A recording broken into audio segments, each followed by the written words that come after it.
Meu nome é Bianca e eu estou aqui hoje juntamente com o meu grupo para a gente falar um pouquinho sobre a dilatação de líquidos. A gente vai falar sobre conceitos, fórmulas e vamos dar alguns exemplos. Bom, pessoal, meu nome é Gabriel e por meio deste slide eu venho falar um pouco sobre mais os conceitos de dilatação térmica dos líquidos. Como podemos ver nesse exemplo, é necessário que o líquido esteja dentro de um recipiente. Nesse caso, para fazer a contabilização dessa dilatação, foi feita uma inserção no recipiente, onde o líquido estava abaixo do ponto de saída. Com a inserção de energia, no caso calor, esse líquido ele aumenta o seu volume. No caso, seria por causa de uma inserção de energia cinética nas moléculas, que causam uma maior movimentação, e nisso elas ocupam um maior espaço dentro do recipiente, fazendo com que essa parte onde caia o, o excedente de água dentro do recipiente maior é a diferença de volume do líquido inicial e o volume após a inserção de calor.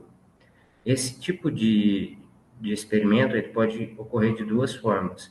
Uma com o recipiente não dilatando também, que é uma dilatação de sólidos, que no caso ele não dilata, ou pode ser dilatável. Nesse caso, haverá um novo jeito de ver esse tipo de situação, porque com a dilatação do líquido, o recipiente caberá muito mais e não, não haverá tanto escoamento de líquido quanto no recipiente que não dilata.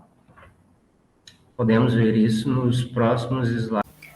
Primeiramente, eu quero falar sobre a diferença básica entre um sólido e um líquido. Quando a gente está falando de sólido, a gente está falando de alguma coisa que possui formato definido. Agora, quando se trata de líquidos, a única coisa definida é o seu volume. Então, a dilatação de líquidos, quando a gente fala sobre ela, a gente está falando sobre a dilatação volumétrica do líquido. E a gente tem um exemplo aqui, um recipiente com líquido. Ele vai sofrer um aquecimento. Aí a gente consegue ver que aqui na segunda imagem o nível expandiu em comparação ao volume inicial. A gente consegue ver que o volume ele teve uma expandida. O que aconteceu? O volume dilatou, o volume do líquido sofreu uma dilatação após o aquecimento. Só que a gente não pode levar em conta apenas a dilatação do líquido, a gente tem que levar em conta a dilatação do recipiente, porque após o aquecimento, o recipiente também vai sofrer dilatação. Mas se a gente quiser saber somente a variação de volume que aconteceu após esse aquecimento, o que a gente faz? A gente vai usar a fórmula, que é V0, que seria o volume inicial, vezes o gama, que seria o coeficiente de dilatação, vezes o ΔT, que seria a variação de temperatura. Aí, a partir disso, a gente vai conseguir ver a variação do líquido, a variação que o líquido sofreu, a variação de volume que ele sofreu. Quando comparado a um sólido, a gente também consegue perceber que o líquido ele tende a dilatar mais. Isso se deve ao seu coeficiente de dilatação. Olá, eu sou Daiane, estudante de Engenharia Agrícola, e vou falar para vocês sobre um segundo caso. Bom, como nós temos o costume de colocarmos líquidos em frascos para estudá-los, nós deveríamos saber que, assim como o líquido, o frasco também dilata quando ele é submetido a determinada temperatura.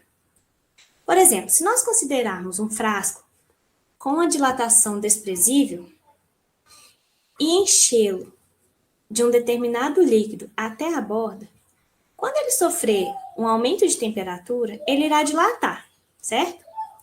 Ou seja, haverá um transbordamento desse volume. E esse volume é a variação do volume do líquido, no caso, que nós consideramos.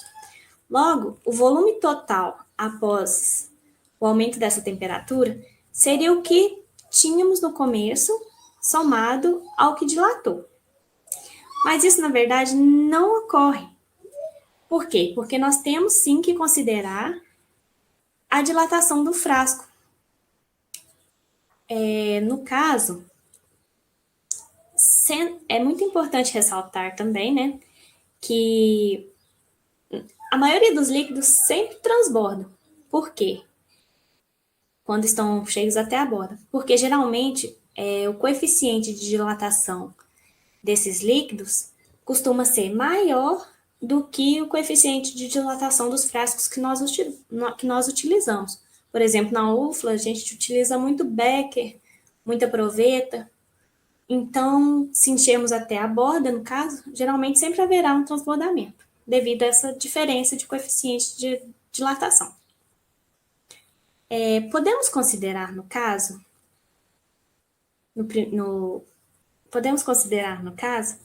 uma variação de volume, né, do fluido igual a uma variação aparente que, para ser real, né, com a consideração dos coeficientes de dilatação também do recipiente, teríamos que multiplicar o volume inicial pela variação da temperatura que foi aplicada ao estudo,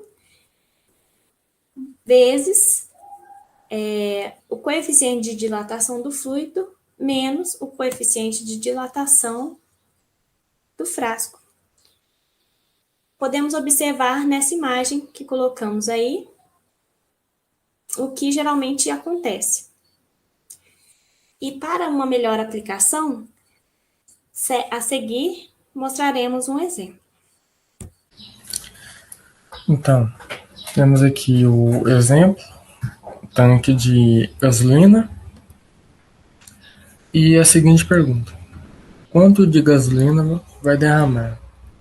De observação, iremos considerar desprezível a variação do recipiente e, por fim, os seguintes dados, sendo o volume inicial 60 litros, a temperatura inicial 10 graus Celsius, a temperatura final 30 graus Celsius e o coeficiente de dilatação 1,1 vezes 10 a menos 3 graus Celsius a menos 1. Para a gente fazer a resolução, a gente vai ter que perceber uma seguinte questão, que nesse exercício foi dado que a variação do recipiente ela é desprezível. Então, iremos igualar a variação do volume aparente com a variação do volume do líquido.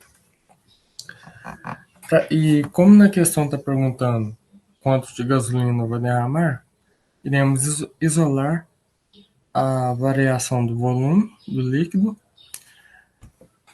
igualando nessa seguinte fórmula: V0, volume inicial, vezes o coeficiente de dilatação, vezes a variação de temperatura.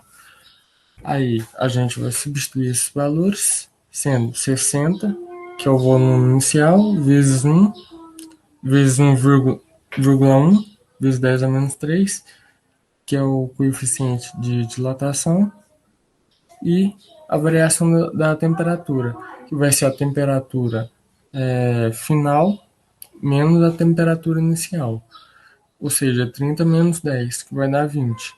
E multiplicando esses valores, terá um valor de 132 litros, que é a quantidade total de litros que foram derramados. E é isso nosso trabalho. Eu agradeço pela atenção e obrigado a todos. Boa noite.